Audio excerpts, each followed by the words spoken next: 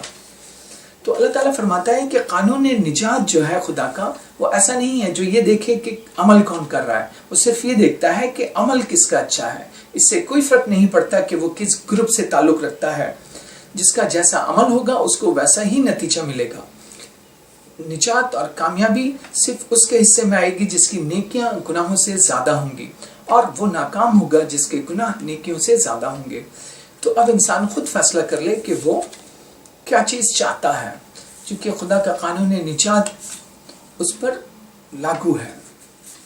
اسی طرح قرآن ہمیں قانون مقصدیت کے بارے میں بتاتا ہے، لا آف ایم فلنس۔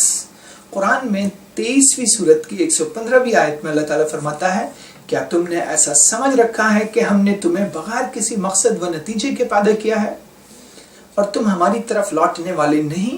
اللہ جو اس کائنات ہستی کا حقیقی حکمراں ہے اس سے بہت بلند ہے کہ ایک بیکار کام کرے۔ تو اللہ تعالیٰ بتاتا ہے کہ دنیا میں جو بھی چیز ہے اس کا ایک مقصد ہے، اس نے ہر چیز کو سسٹمیٹک اور آرگنائز وے میں بنایا ہے جو بہت ہی سسٹمیٹکلی چل رہی ہے۔ تو ایسا نہیں ہے کہ انسان کا بنایا جانا بیکار ہو، بلکہ اس کے پیچھے ایک مقصد ہے۔ اسی طرح قرآن میں قانون کامیابی، لا آف سکسیس کا بھی ذکر ہے۔ قرآن میں 3 سورت کی 31ویں آیت میں اللہ تعالیٰ فرماتا ہے اے پیغمبر ان لوگوں سے کہہ دو اگر تم واقعی اللہ سے محبت رکھتے ہو تو تمہیں چاہیے کہ میری پیروی کریں، اگر تم نے ایسا کیا تو اللہ تم سے محبت کرنے لگے گا اور تمہاری خطائیں بخش دے گا، وہ بڑا ہی بخشنے والا رحمت رکھنے والا ہے۔ اس میں یہ بتایا گیا ہے کہ کامیابی کے لیے انسان کے لیے ضروری ہے کہ وہ خدا سے محبت کرے، اور خدا سے محبت کا طریقہ یہ کہ وہ نبی کی پیروی کرے۔ خدا نے کیونکہ ہر جگہ ہدایت بھیجنے کا انتظام کیا نبیوں کے ذریعے، تو اب نبی کی پیروی ہی سے انسان وہ عمل کر سکتا ہے جس سے خدا خوش ہو۔ تو جو کوئی چاہے کہ وہ کامیاب ہو اپنی زندگی میں تو اسے چاہیے کہ وہ نبی کی پیروی کرے، اور آدم سے لے کے محمد تک جتنے بھی نبی آئے سب نے ایک ہی میسج انسانوں کو دیا۔ آخری نبی حضور صلی اللہ علیہ وسلم کا میسج کیونکہ پروٹیکٹڈ ہے، گاڈ پروٹیکٹڈ ہے، پریزروڈ ہے، محفوظ ہے، اس لیے اسی پر عمل کر کے نجات حاصل کی جا سکتی ہے۔